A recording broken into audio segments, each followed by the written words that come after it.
What if the secret to shattering the tech glass ceiling isn't just about working harder, but mastering the energy and presence of a fearless leader? The amygdala stress center shrinks by 20% with consistent anabolic energy practices. What does it mean? How do you coach women to rewire their brains for fearless leadership? Join us as we explore how to claim your power, amplify your impact, and learn actionable strategies to build the career you deserve. Welcome to PhD with Woman on It, Hack the Future. My name is Beata Young, and today's PhD Positivity Hack delivered will be by our guest, Hope Ying. Topic: how to shatter the glass ceiling and be a fearless leader. Episode 183 starts here. Let me remind you, this is a grassroots community that focuses on women on IT, an inclusive forum of women in technology, startups, and female leaders who are supported by men as well.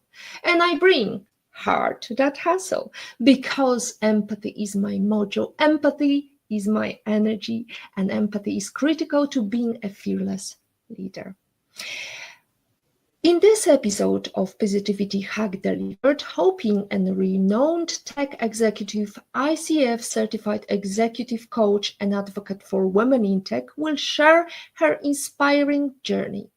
From an immigrant to a powerful tech leader, Hope has coached women tech leaders to career success, directly contributing to numerous promotions.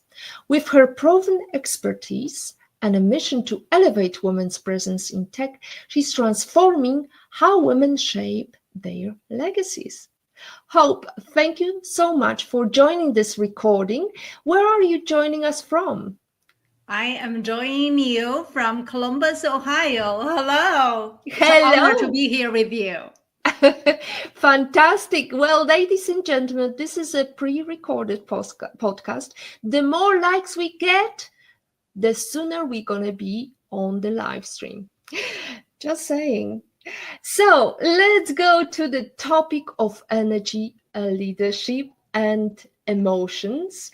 Hope you've described leadership as energy in motion. How did your journey from immigrant to tech executive teach you to harness that energy to shatter glass ceilings?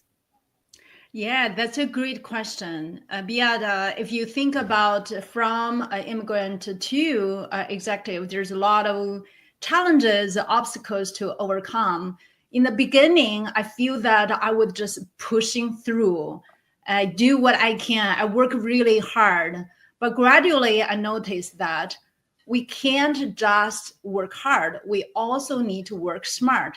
That's where the energy leadership comes in. How can we be more strategic to chase after what we want, whether it's promotion, whether it's become a better leader or become a better parent?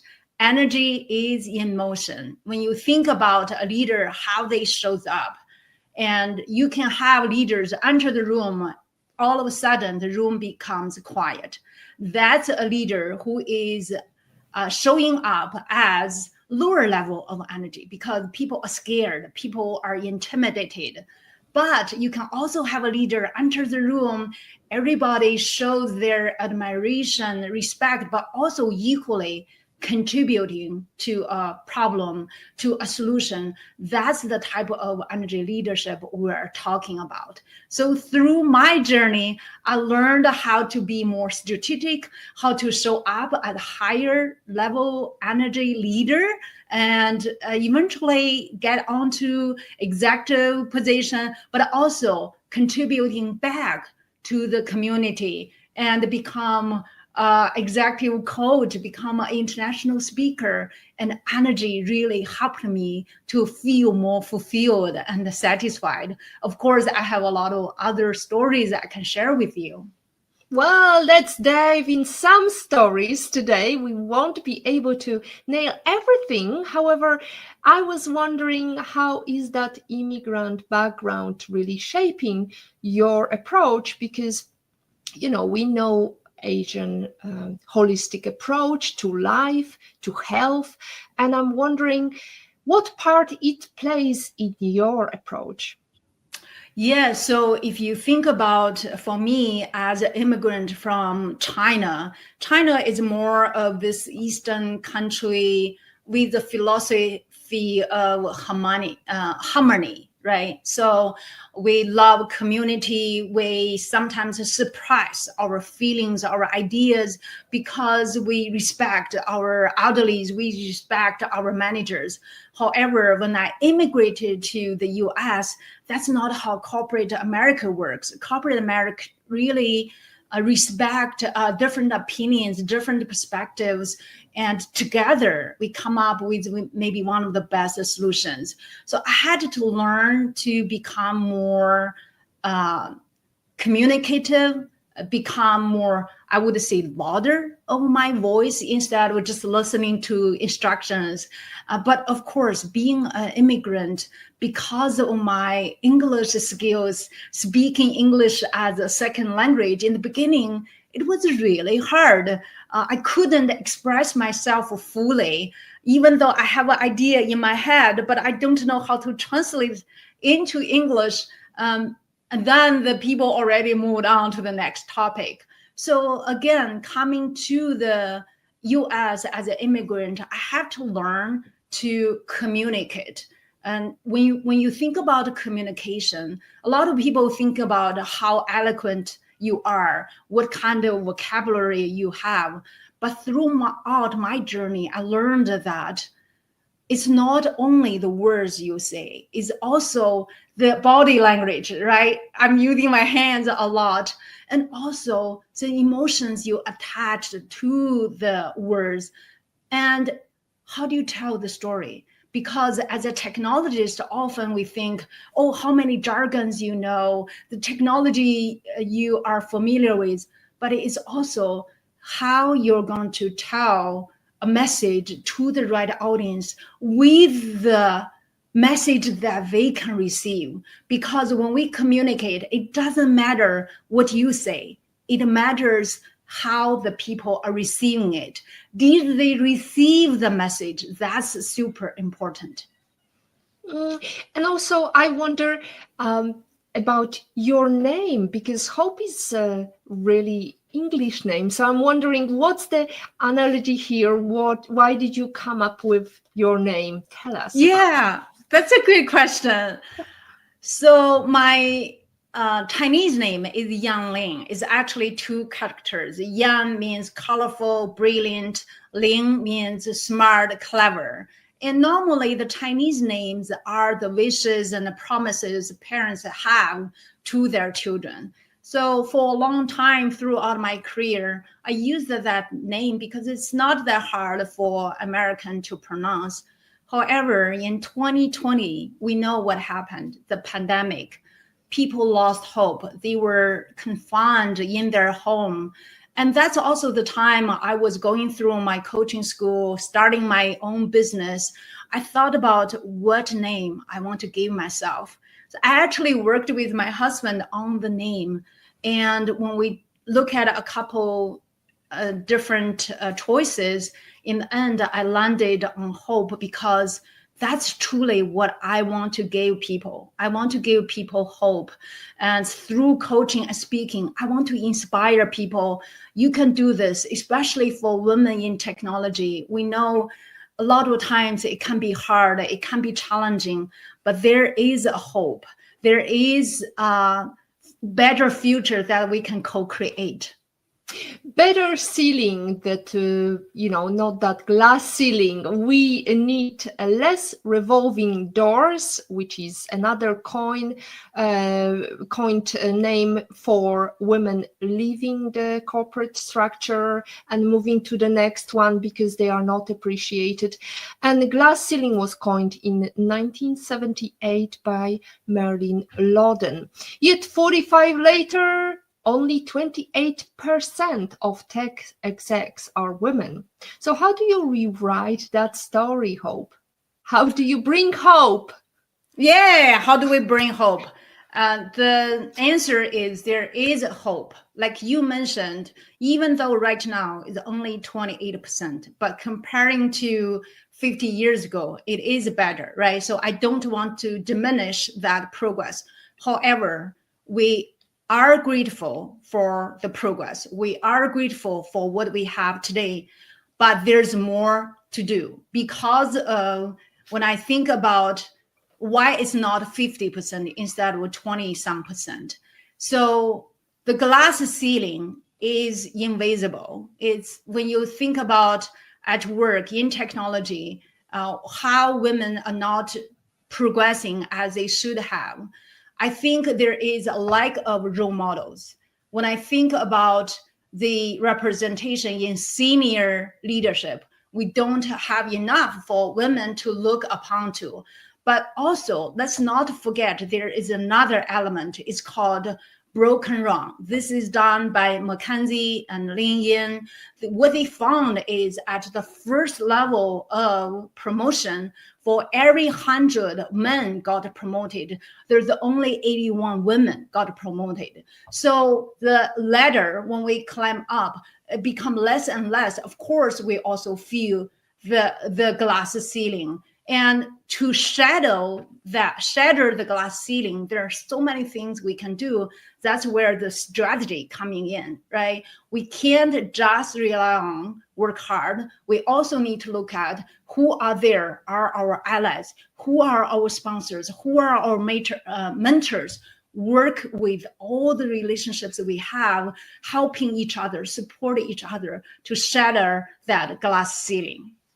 So we have to look holistically at our tools, what we have, how we can, because the only way we can improve our chances of shattering is by bringing tools. And one of the great tools, I think, is energy leadership. It's really fascinating. And maybe let's start with talking about the catabolic and anabolic energy. Explain first these terms.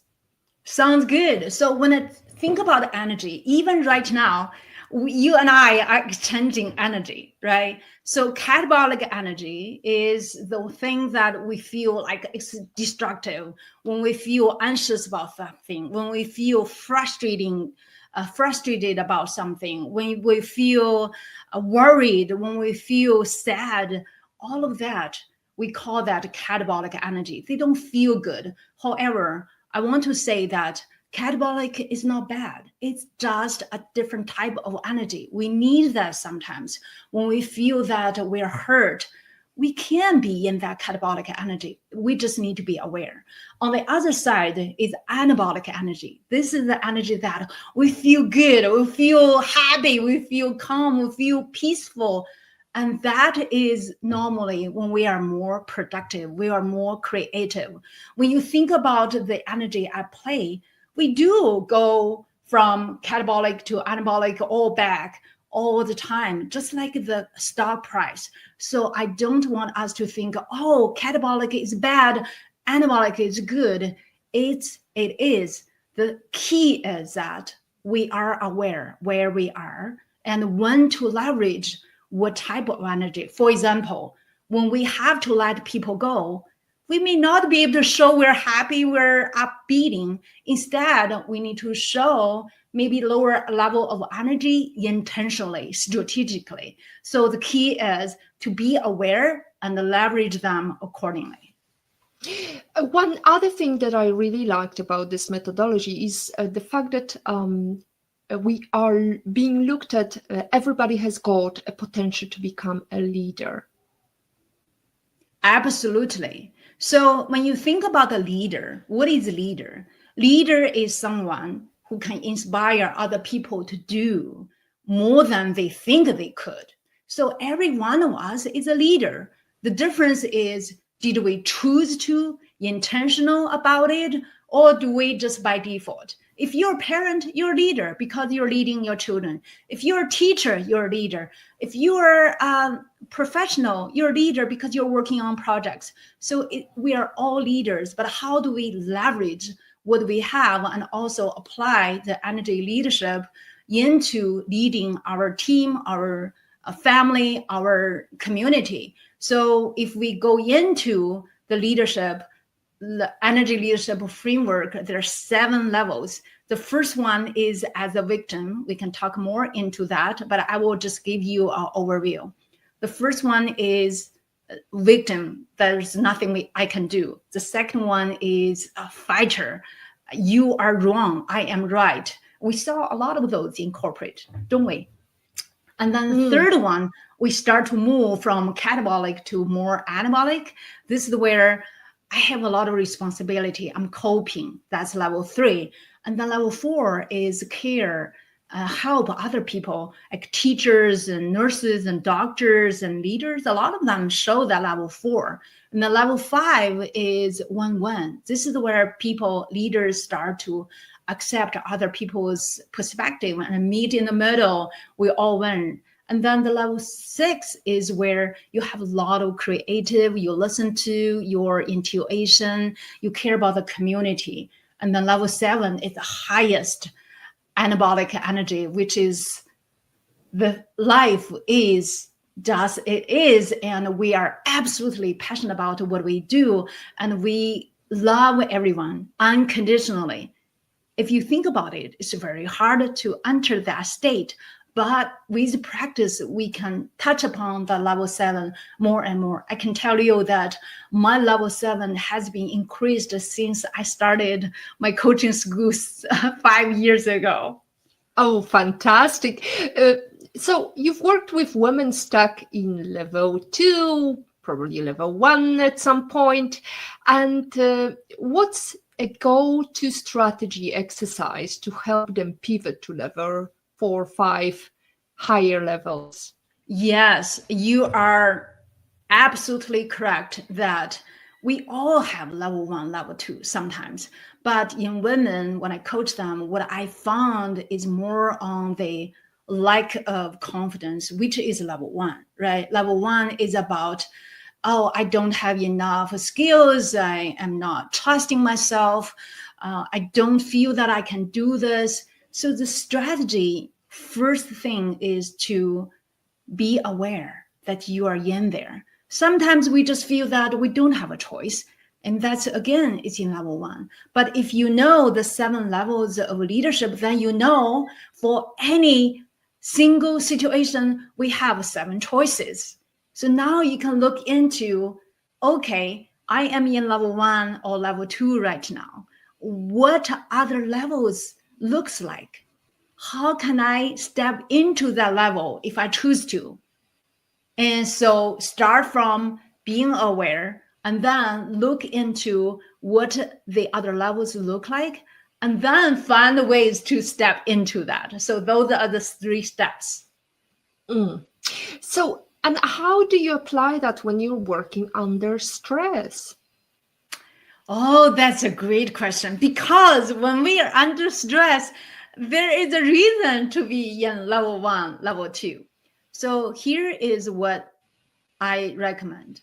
When you are in level 1, level 2, because you are aware that you are in there, and really take some time to even slow down or take a deep breath, a couple of them.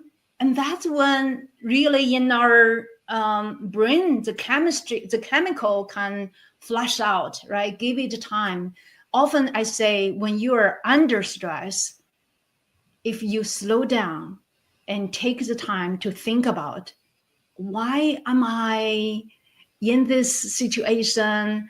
Of course, sometimes it's not our choices. For example, if somebody just cut through in front of you in a traffic, oh, all of a sudden we're in level 2. What are you doing? Did you see we're almost having an accident? But if you practice more often, for me, normal situation, a stressful situation like this become normal. It's like, oh, you must be in a hurry. Maybe you are late picking up your children. So for me, even think of that way, I'm already in level 4 instead of level 1 or level 2, because I care about the other person, what's going on in their life.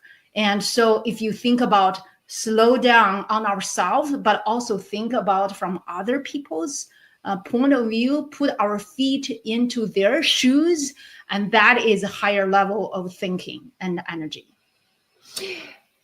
Here's an interesting stat, and this is what you mentioned happened to you as well. 70% of high achieving women default to level 3. I must do it all.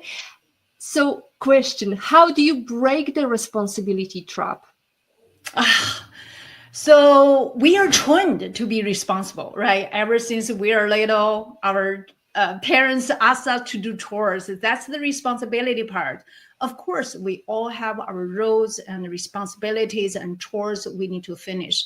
However, if you think about a responsibility trap, and let's just look at work. You have a project you need to be deliver. You need to deliver. However, one of your team members is not collaborating.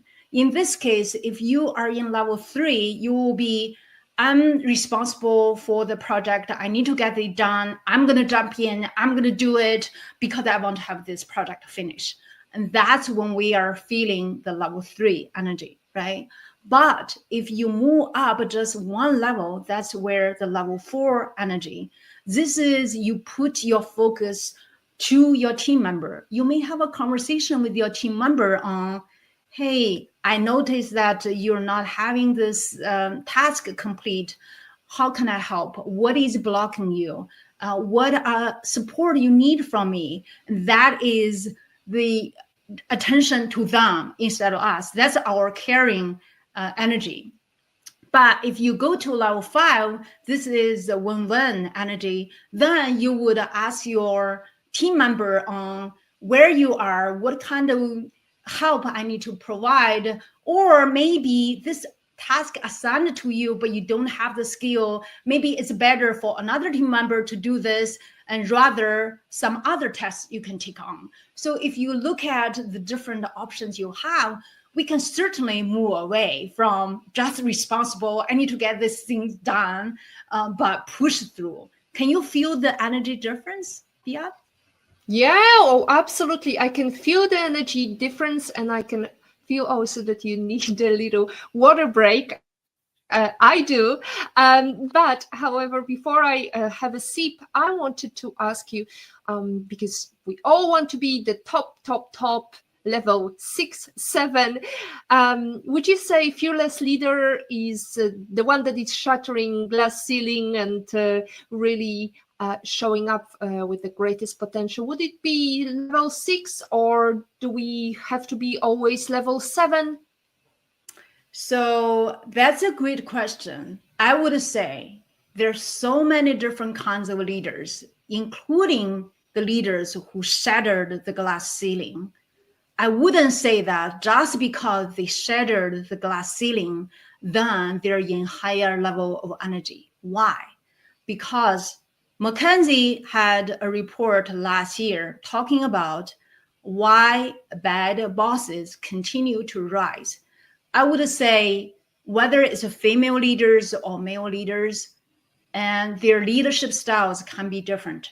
You see some women, they push through using level 2 because they want to be at the top level. They want to get what they deserve.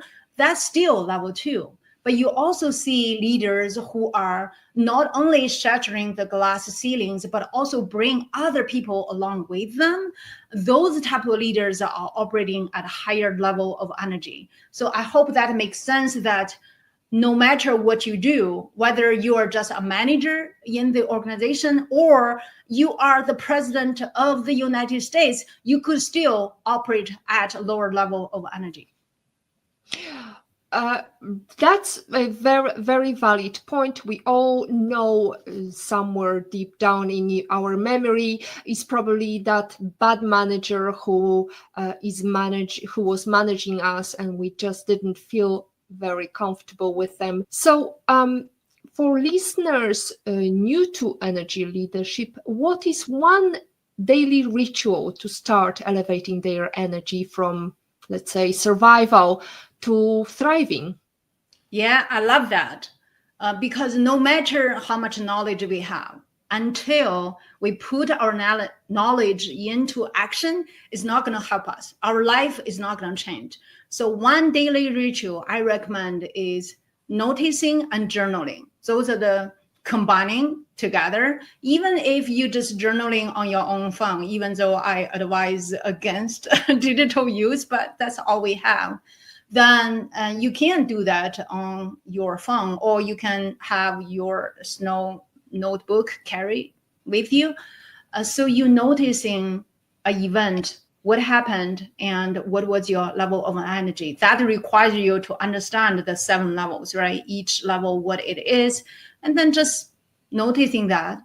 And when you write that down, it actually really fundamentally shifts your thinking, because we human beings are trying to find patterns, right? If when you write that down in a week, in a month, you would find the patterns. For example, for me, my pattern would be when I deal with my children, if they roll their eyes, then I felt disrespectful to me. I got hurt, then I would be in level 2 energy. But because of those practices, I was able to move up to level 4, eventually level 7. That's how I reconcile with my children, because I was a single mother raising them on my own and with demanding work. And I didn't have all the patience to always operate at higher levels. But because of those practices, I was able to build a loving relationship with my children. So were you raised similarly by your parents? I'm wondering, because Fearless, Chinese tiger mama, as we know, is not necessarily forgiving. Yeah, I think I wasn't, because I think the parents have done their best with what they have known. We were not raised. I was raised in a loving family. My parents worked really hard. They gave me a lot, whatever they can. But the whole country was so poor. We didn't have a lot of material. They didn't have all the tools and skills that I had. So I would say that when I watch them, how they handle conflict, what I have seen was avoid conflict. Like my mom, if she's very frustrated on something, she would just stop talking and build a cold wall in between she and her and my dad.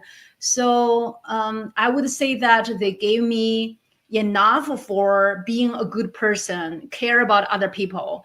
But some of the skills that I had to learn throughout life, throughout raising my own children, becoming a better leader, all the different type of leadership training, including coaching. You've coached women through promotions using the energy leader principles. What's a client's before and after profile that still gives you goosebumps? When I coach them, we look through what they can do, what they are thinking or behaving, how that helping them or preventing them from success, and also look around the system, the organization, the team. What do they need to be able to step up, to be able to be promoted in their work? And sometimes it involves leaving that organization and joining a new organization to get a better salary, better manager, or a better title. So when I have clients text me on, here is what happened, I got more pay, or I just got the promotion, or I just get a new job, that's when I got the goosebump, because when you change or impact another person's life, there's nothing that can compare with that kind of experience. Beautiful. Well, this really aligns with my line of thought because I have to share with our lovely audience. The moment that I formulated Woman on IT, I wanted to make sure that I am surrounded by leaders. It's so much easier to do any movement, any shift in mentality when you let others lead as well that change. Let them be part of change. Make sure that they shine, that they are showing their best potential. Energy leadership teaches that how we lead matters more than what we do.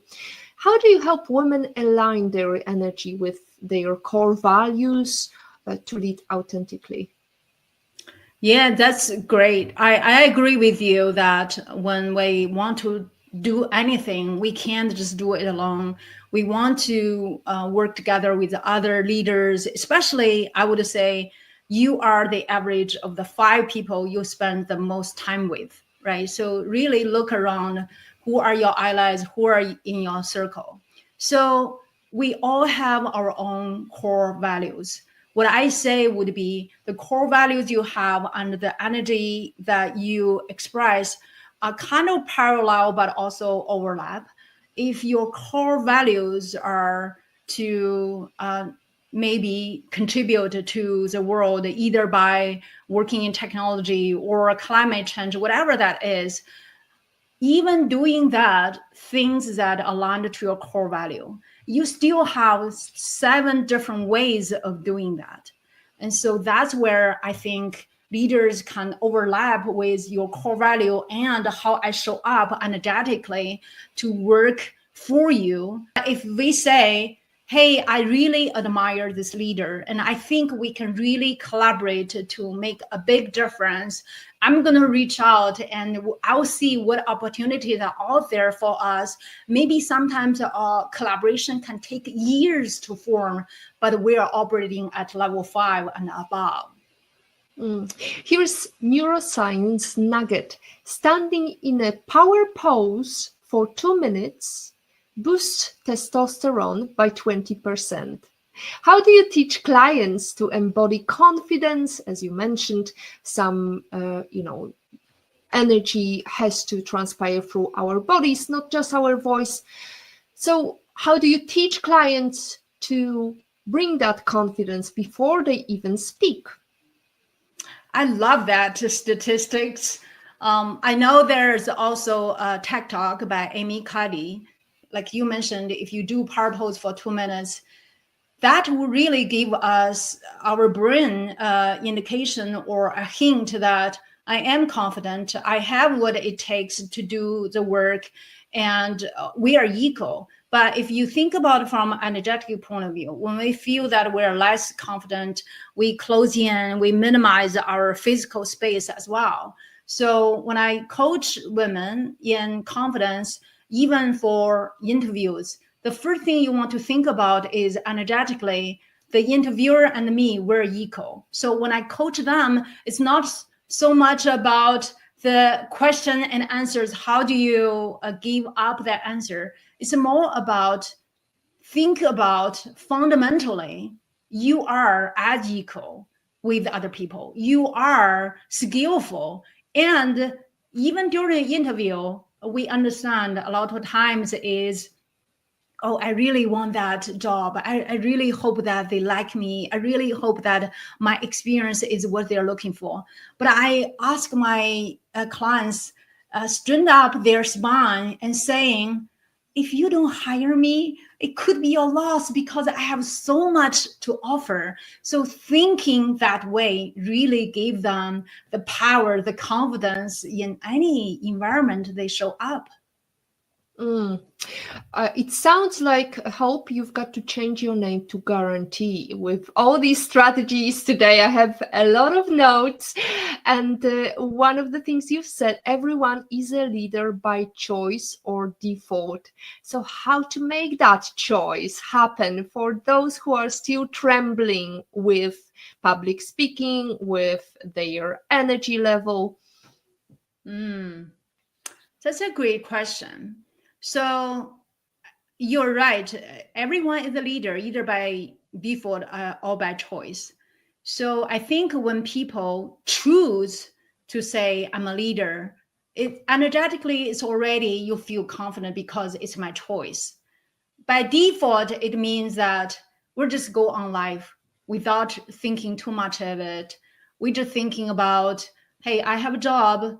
The reason I have a job is because I need a salary. I need a paycheck to support myself or my family. That's what we meant by default, right? Without intentionally think about, I step up as a leader. This is how I show up. This is how I lead a team because whatever that because is, you need to fill the blank, right? So for me, I show up the way in the early stage of my career is because I just felt that I can help to contribute to solve a problem.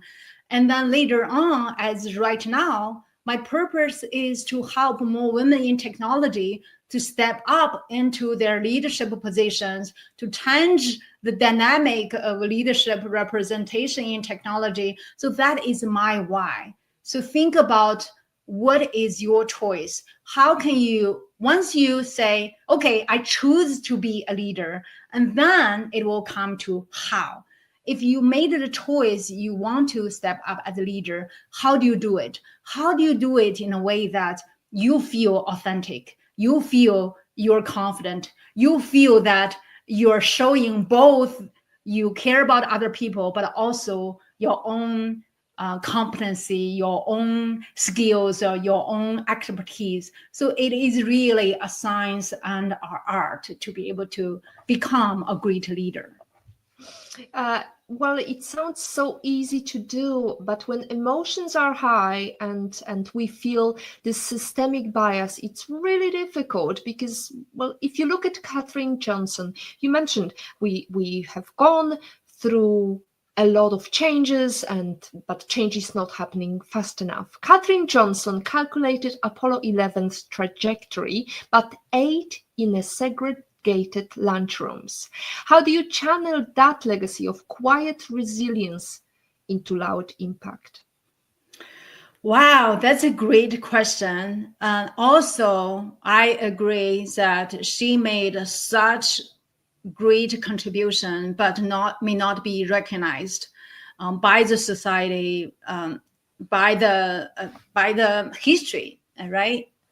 So I think when it comes to leadership, every leader may have their own leadership styles. In this case, Katherine Johnson was able to persist, and she has the skills, she has a math skills, but also I think this can be my assumption or guess that she believes in herself. When we believe in ourselves, that's already a higher level of energy. When we don't believe in ourselves, we're in level 1, level 2 energy, that's lower catabolic energy. So it doesn't matter whether you're quiet or you're loud, it's about intention, it's about your choice, it's about I'm doing this because I am very clear on where I'm going. I'm very clear about my style. I'm very clear about I'm doing this with this approach because of my choice. And we can be quiet, we can be introverted, but that doesn't mean that their energy level is low. And you can see a lot of great leaders, they're introverted, but they are thinking about the future. They're thinking about how can I benefit the whole world? How can I make a positive difference in the world? You left quite a legacy. You co-led a Women in Tech initiative impacting 1,400 women and many generations. What's the most radical act of allyship you've seen transform a workplace?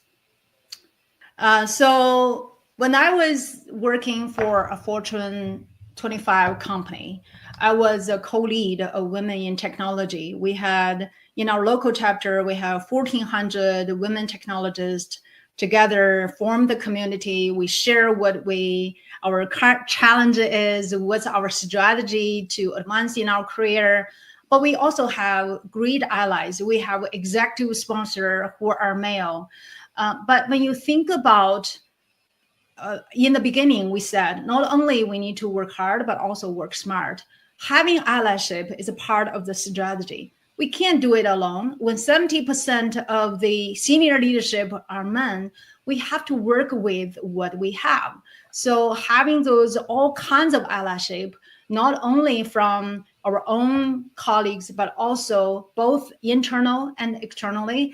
Even myself, being a business owner right now for coaching and speaking, I have allies who would advocate for my program, who would advocate for my leadership, including you, inviting me onto this podcast. I know hopefully I could contribute to your community, but also you are helping me as well. So we all need allies.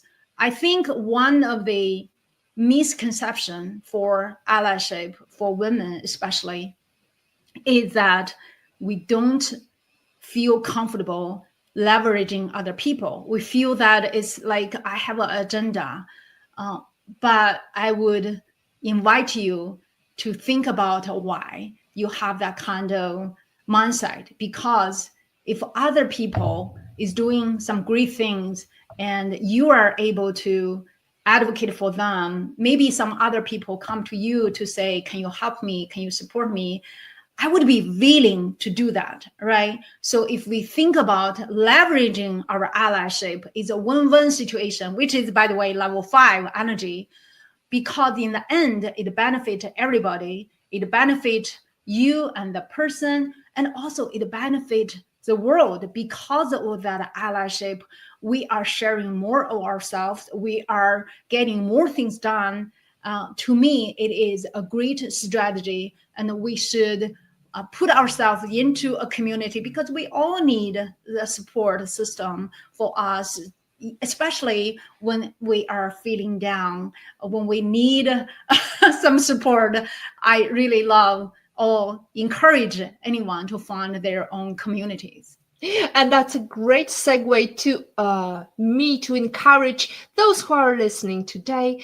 Leave us a little comment, little thumb up or a heart, just a little trail of data that algorithm we can recognize and push our conversations further and make that ripple effect. Now, as an immigrant, you've navigated cultural and professional barriers. What's the one phrase you wish every woman doubting her worth could unlearn?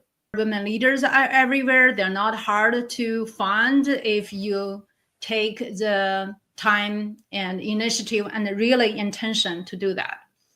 And so the question is a word or phrase or a habit to unlearn, correct, Beata? Yes. There's so many. We have to unlearn.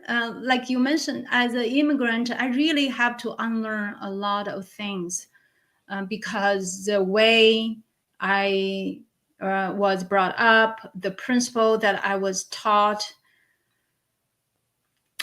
So if I have to choose one word, I feel that it might be a phrase that it would be that I am enough. I think we are being told so many times of no, or you're not enough, or you don't have this skills, or you don't have the leadership presence or executive presence. We hear that a lot. So tell yourself that you are enough.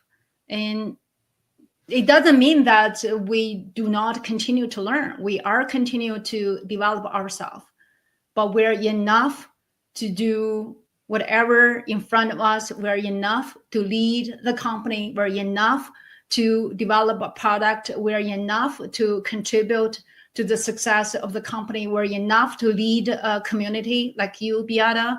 So we are enough.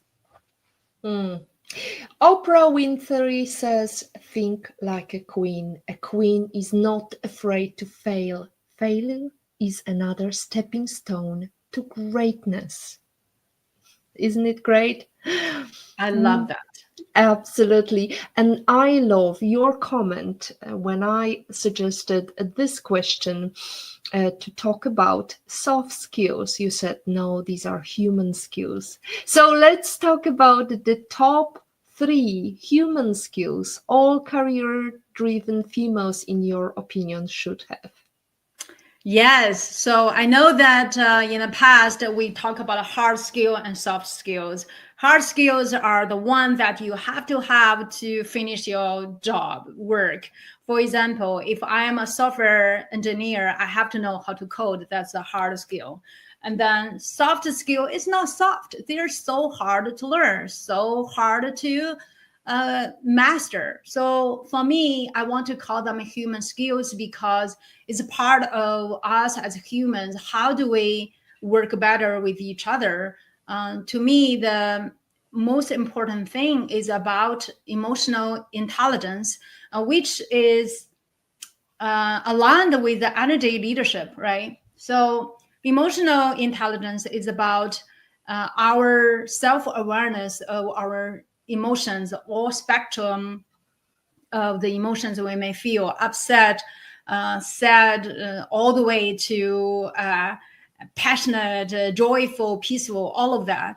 So not only we need to be aware, we need to be able to manage our emotions. If we are under stress, how do we show up? The second thing I want to talk about is that's super important for human skills is communication. Communication. A lot of times we think communication is a message. It's not. Communication is about what to say, who to say to, and when to say it, where to say it, and how many times I'm going to communicate. And it's super important for individual, for a leader, and for organization. We have found that study have found that the organization is under communicating for a matter of 10 times, which means that the company can communicate 10 more times for whatever they want to do, because each person need to understand why the initiative need to carry on. Third human skills to me is the SQ. What is SQ? SQ is social intelligence.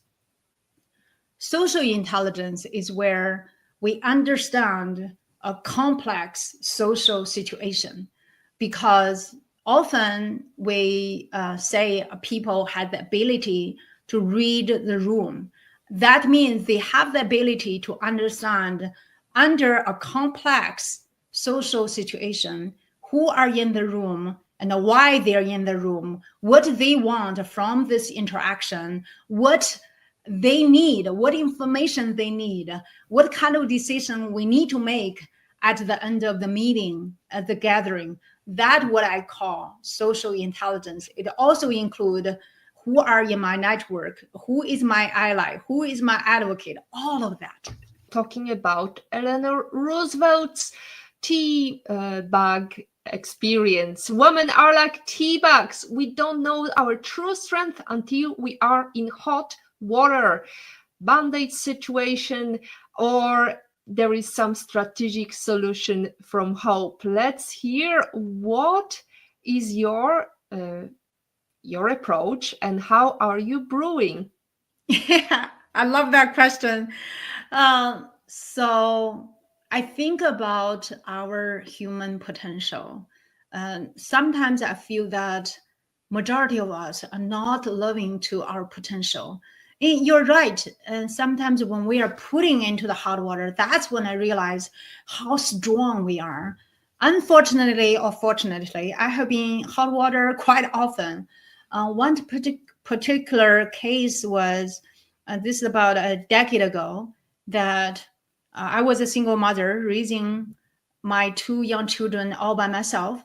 But my dad was also having stage 4 lung cancer, and I was staying with him in the hospital. And the city issued a warning to me that my lung was too tall, about a foot tall, that I need to have the lung mode. And so when I was in that hot water situation, it's really frustrating. It's really desperate. And I ask the question like, why me? Why is life so hard? But what I learned is asking those kind of questions doesn't help. But asking help itself helps. And it was very hard for me to ask for help because of the culture that I grew up in. Asking help was considered as being weak because you can't have it done yourself, so you have to ask for other people's help.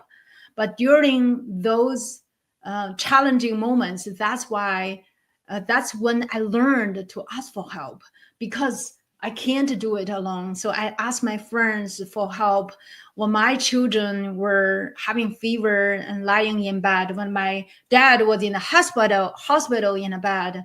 And my friends loved to help.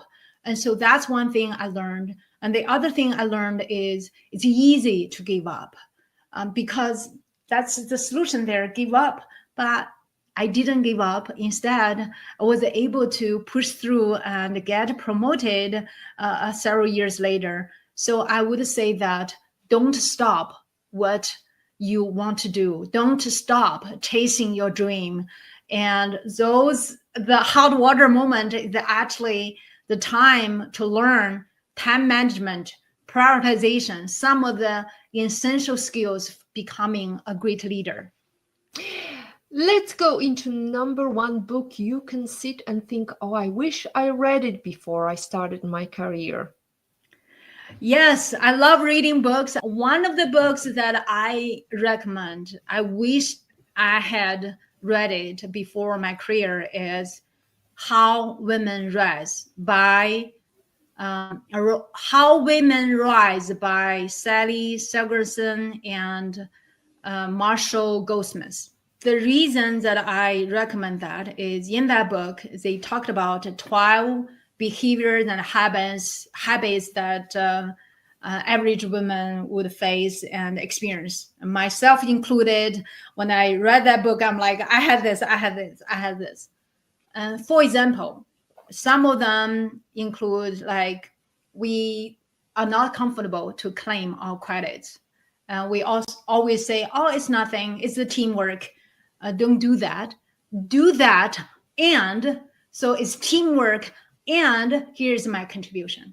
And the other thing is, we are very good at building relationships, but we're not good at leveraging relationships, which I talked about before, that we feel like leveraging a relationship is kind of, I have an agenda, it's too practical. But I encourage you to leverage your relationships, because it's a smart way to do.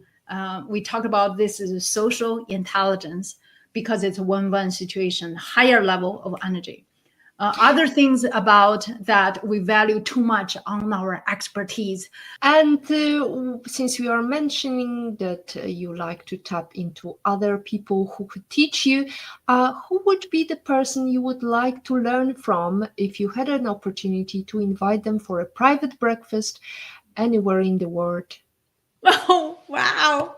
Hey, I could have a couple choices, but on this one, I want to meet Michelle Obama in person someday and invite her for a breakfast. That would be my life dream.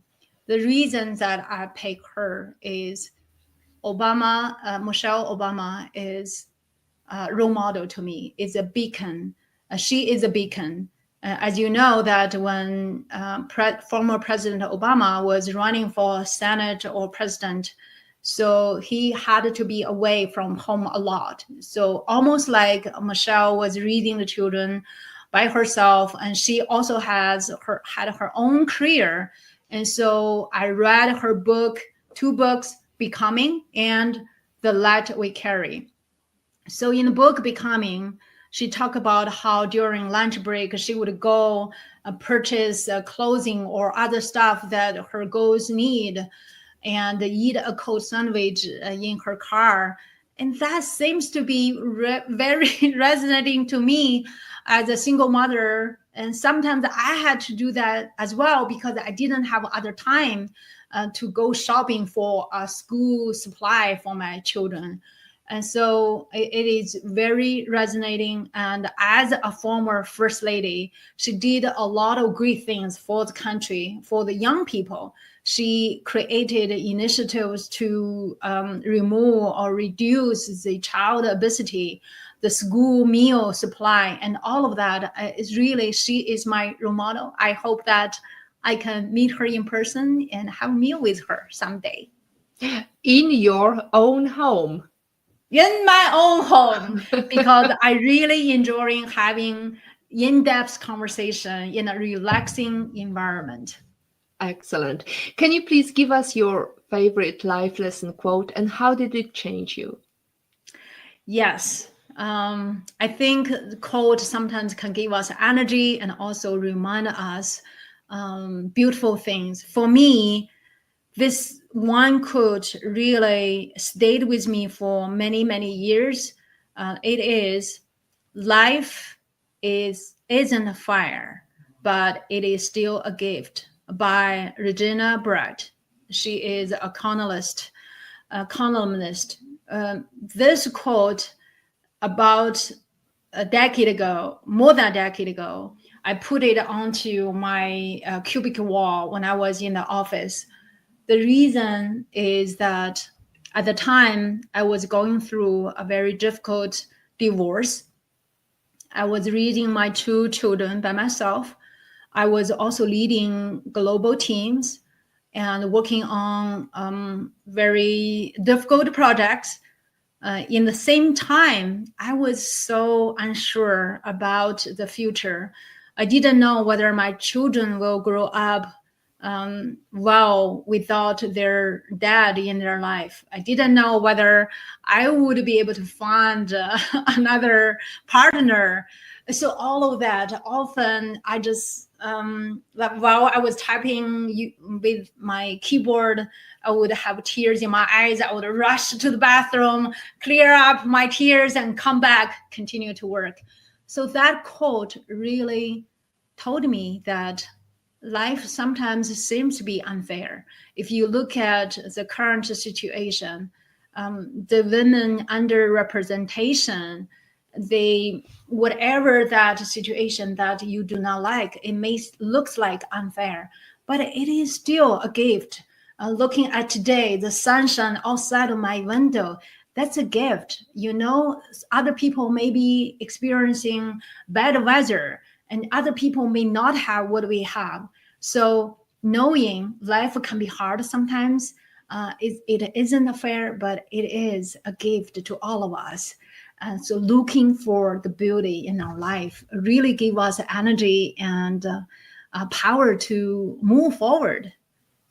If your actions create a legacy that inspires others to dream more, learn more, and do more, and become more, then you're an excellent leader. As Dolly Parton said, I hope you're an excellent leader, and thank you very much for inspiring us today. And that's it from episode 183 of the PhD live stream.